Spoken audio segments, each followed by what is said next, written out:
voted on a book to start us off on Storytime, and the winner was a book from my childhood. And I picked a book called The Doll People by Anne M. Martin and Laura Goodwin. I loved this book growing up. I had my mom read it to me a lot, and I read it a lot, and so I am very excited.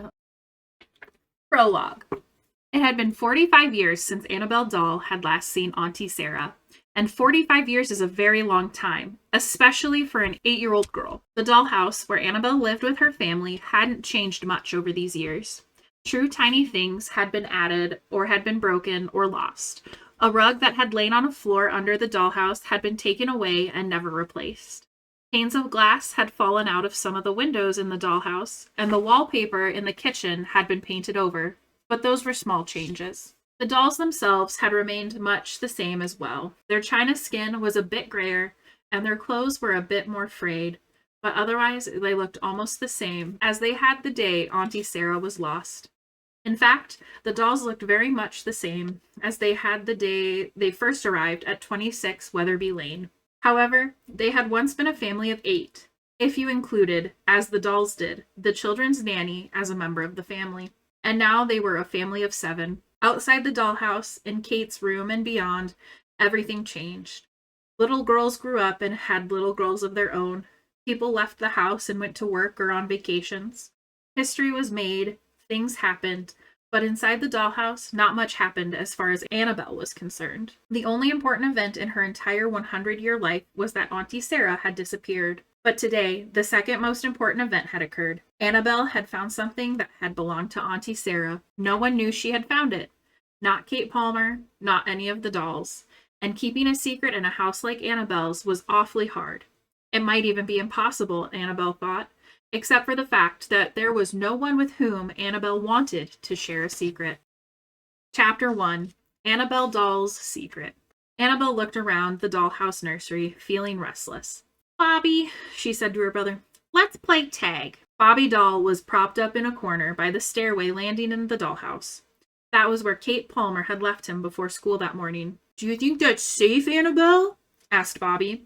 "The captain is right outside." Annabelle didn't have a chance to answer his question. "No, it's not safe," Mama Doll called from downstairs. Mama was standing on her head next to the piano, which was where Kate had left her that morning. It was a most uncomfortable position. "If you move around now, Kate might come home and see you, and Bobby's right. The captain is just outside." Annabelle looked out the side window of the dollhouse and saw the round yellow eye of a cat staring back at her. She sighed. Why couldn't the captain take a nap? Annabelle flopped on her bed. She tried to remember where Kate had left her that morning. It had been somewhere in the nursery. On her bed? Sitting on the floor playing with baby Betsy? Calling to Nanny from the doorway? Annabelle got to her feet again and peered through the window. The captain was still standing on the shelf on which the dollhouse sat, staring at the dolls. When he saw Annabelle, he licked his lips. Annabelle stuck her tongue out at him. "Scat!" she called in her tiny doll voice. "Annabelle, hush," said Nanny.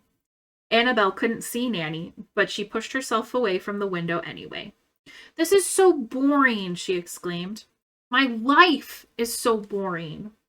No one answered her. "Kate won't be home from school for ages," she went on. Silence. "I am going to die from boredom," thought Annabelle. She flopped on her bed again. "Mama, can I ask you a question?" she called out. "Is it a trick question?" "I want to know how Auntie Sarah is related to us. Is she your sister, or is she Papa's? Or is Uncle Doll your brother and—" "Annabelle, that is not a quick question," called Papa Doll from somewhere. And at that moment, Annabelle heard the Palmers' front door slam, heard Kate shout, "I'm home!"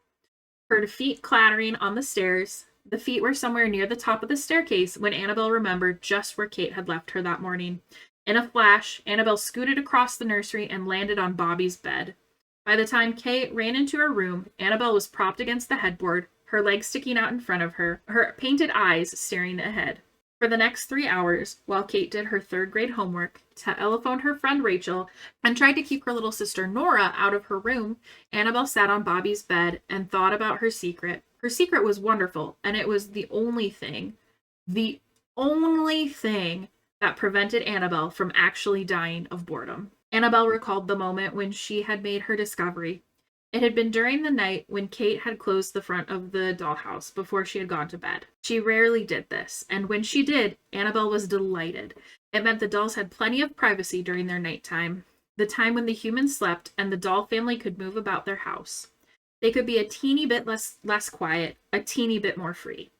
Even the captain, who usually snoozed at the end of Kate's bed, couldn't harm them. And since they would have more freedom than usual on that night, Mama Doll said, "How about a sing-along and then free time?"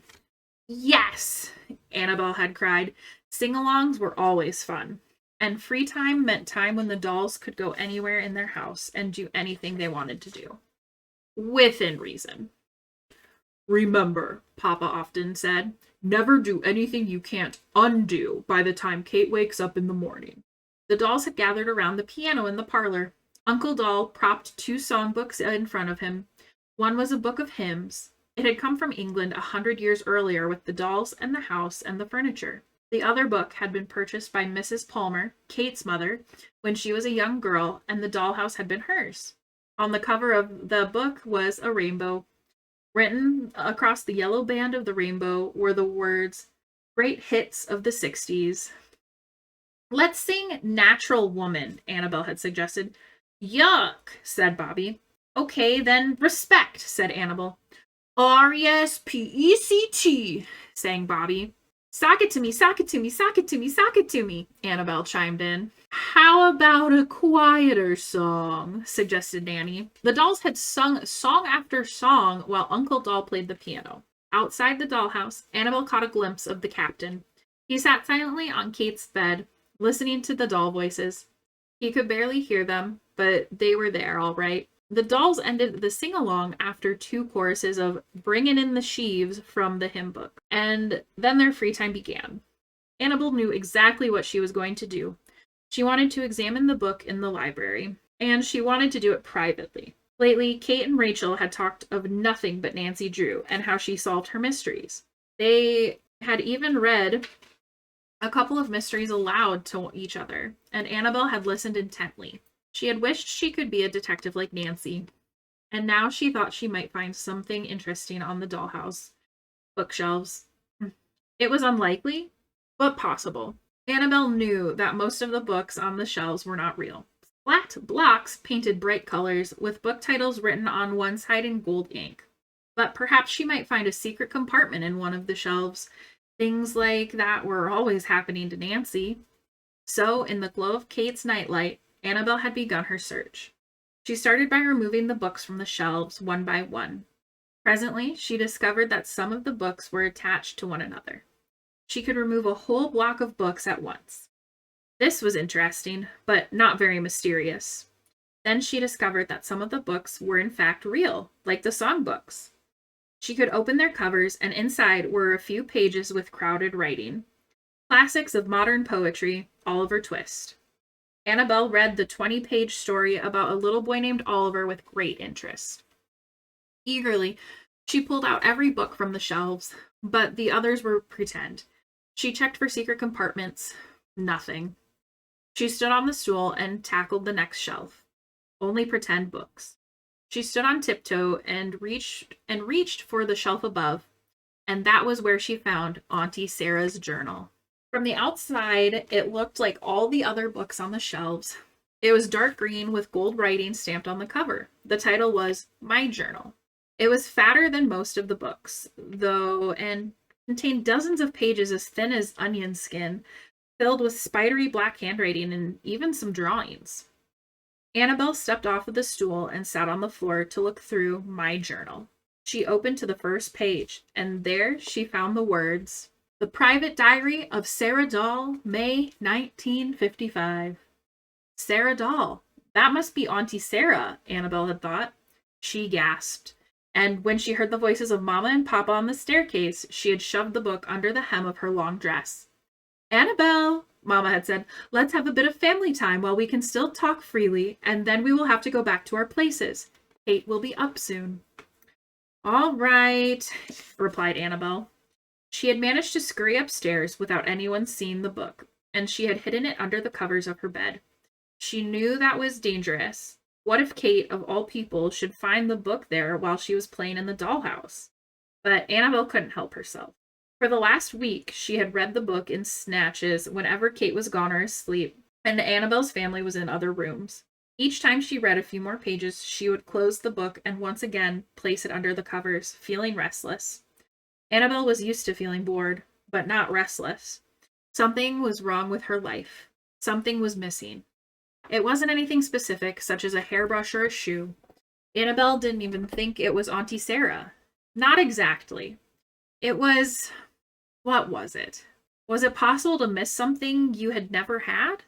Annabelle now sat stiffly on Bobby's bed, waiting for Kate to be called downstairs for supper. She thought about the last time the dolls had seen Auntie Sarah. Annabelle remembered it as a day like any other, except that one moment Auntie Sarah was in the parlor and the next moment she wasn't, and she hadn't been seen since.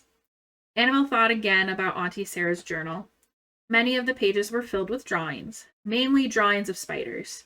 In some of the drawings, Auntie Sarah had even labeled the parts of the spiders. Annabelle had read just a few of the pages of words, and this had taken her a long time, because Auntie Sarah's crawly handwriting was hard to read. All Annabelle had to learn so far was that daily life in 1955 had barely been different from Annabelle's life today. Annabelle let out a sigh, hoping Kate wouldn't hear her. If Kate had a secret, Annabelle thought, whom would she tell it to? Chapter 2. The Mystery of Auntie Sarah. While late night was the doll's very best time, the morning wasn't bad. By 9 o'clock on most days, Mr. and Mrs. Palmer had left for their jobs.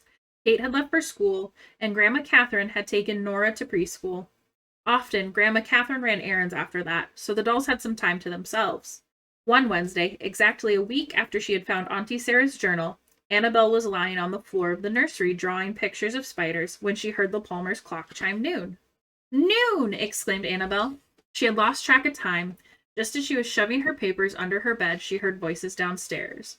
"Nora's home," Mama said in a loud voice. "Places, everyone!" Annabelle tossed herself on the floor where Kate had left her the night before. A moment later, Nora was standing on a stool in front of the doll's house, her hands on her hips. She peered inside. Kate had not closed the front of the house, so Nora reached in. Hum-de-hum, she sang softly. "Look, Captain! Look what Kate's dollies can do!" The captain, sleeping in his spot on Kate's bed, didn't stir. Nora picked up Bobby. She bounced him down the stairs. "Boink, boink, boink," she said. She flew him out of the house and into the doll's kitchen, opened the front of the old-fashioned icebox, and stuffed him inside. Then she picked up baby Betsy and tried to stuff her inside. "Uh-oh, baby Betsy, your head is too big. You do not fit." Nora left baby Betsy on the kitchen floor. She put Uncle Doll in the icebox with Bobby, and then she bounced Annabelle down the stairs. "Boink, boink, boink. Okay, Annabelle, come into the kitchen for a surprise." Nora bounced Annabelle through the dining room and into the kitchen. "Open the icebox, Annabelle. Look! Look inside. The dollies are in the icebox. How did they get in there?" Nora regarded the dolls. "You dollies have no pets," she said. "No pets at all. How sad. You need some pets." "I know. Rancher family." Nora tossed Annabelle and Bobby back into the nursery and then ran from the room. No, no, no, thought Annabelle. Not rancher family. Nora was running back into Kate's room carrying a pail full of plastic farm animals. When Annabelle dared to turn around and glance at Bobby, he was rolling under his bed. "Bobby," hissed Nanny from her room, but she could say no more. Nora would hear her. "Here we go, rancher family," said Nora, reaching into the pail. She set 2 cows and one of her horses in the parlor of the dollhouse. Then she grabbed Annabelle, Nanny, and Uncle Doll and set Annabelle and Uncle Doll on the cows and Nanny on the horse. "Ride 'em, cowboys," called Nora. "Now it's time for the roundup. Yippee-ki-yo-ki-yay, gallop, gallop." Nora made the cows and the horse gallop from the parlor through the dining room into the kitchen and back to the parlor. "Oh," thought Annabelle, "this is disgusting. I'm sitting on Nora's dirty old cow." She looked at a gray wad of formerly pink bubblegum dangling from one of its ears. The cow wobbled on 3 legs, since the 4th was shorter and badly misshapen, sporting tiny rows of teeth marks. from above the knee down to the hoof, while Annabel perched precariously on her cow. She stole a glance at Nanny. Nanny had always said that having animals in the house was unseemly, and Annabel knew why. All of Nora's animals were slimy and grimy and gray, and who knew where they'd been? Annabel sat miserably on the back of the cow. Oh, please, someone save me, she thought. And at that moment, she heard a voice call from downstairs. Nora, lunchtime. Okay, Nora replied. She scooped most of her animals back into their bucket, but she left 2 dusty chickens behind, and she left Nanny on the horse and Annabel and Uncle Doll on the cows.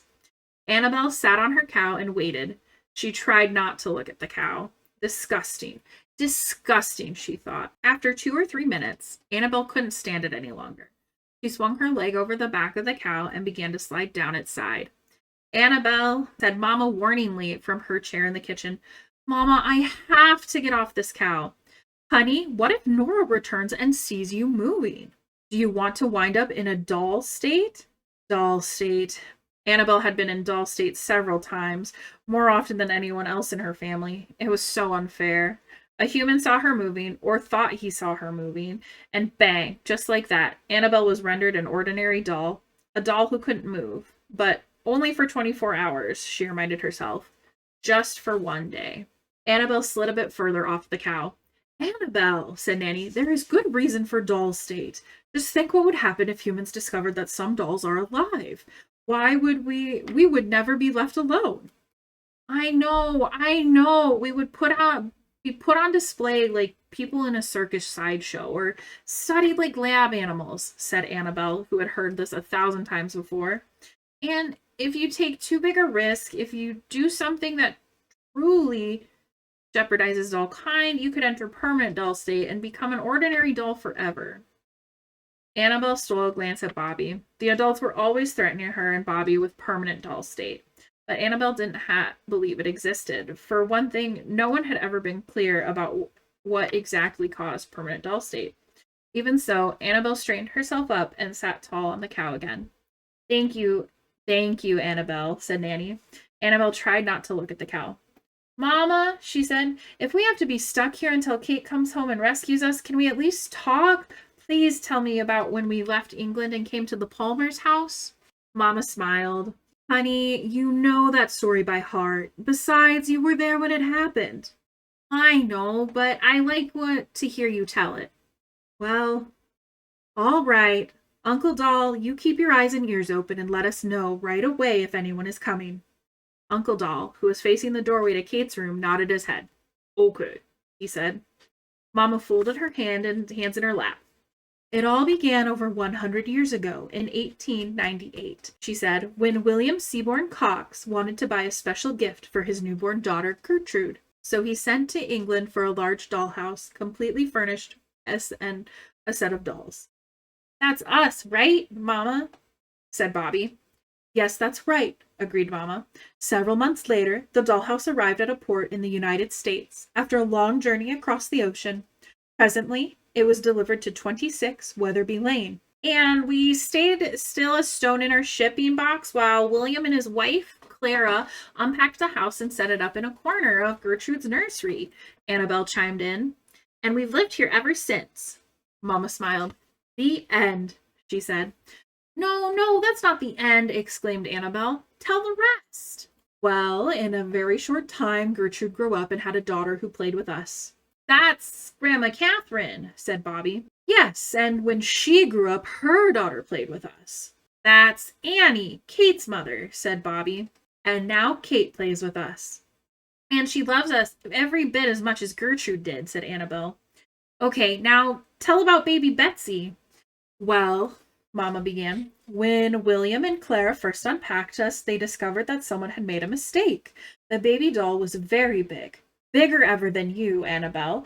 She must have come from a different doll set. We didn't mind, of course. We already loved baby Betsy very much, but Clara wondered at first what to do with this doll, who was far too big to fit in her pram, whose arms stuck over the side, and whose legs hung over the end. But she decided to keep her, and we were very relieved. We knew baby Betsy was meant to be ours. And you don't mind if it takes you and Papa together to lift her? Added Bobby. Not a bit, said Mama. Mama, tell us how many dolls William and Clara unpacked when our house arrived, said Annabelle. You know the answer to that perfectly well, Papa called from the other room. Mama, said Annabelle. Mama sighed. 8 dolls. 8, Annabelle repeated. You and Papa, Nanny, Bobby, Baby Bitsy, me, Uncle Doll, and Auntie Sarah, replied Mama. And Auntie Sarah was with us until 1955, Annabelle went on. Then one day, she disappeared, said Mama uncomfortably. Mama, Papa, dolls don't just disappear, said Annabelle. Something has to happen to them. Why won't you talk about Auntie Sarah? Don't you care what happened to her? Uncle Doll spoke up. Of course we care, Annabelle, he said. We care deeply. Annabelle heard a catch in her uncle's voice. But why doesn't anyone ever talk about that day? What day, honey? Said Mama. The day she disappeared. There's nothing to say, Uncle Doll replied stiffly. Annabelle thought about Auntie Sarah's secret journal, and she thought she knew better.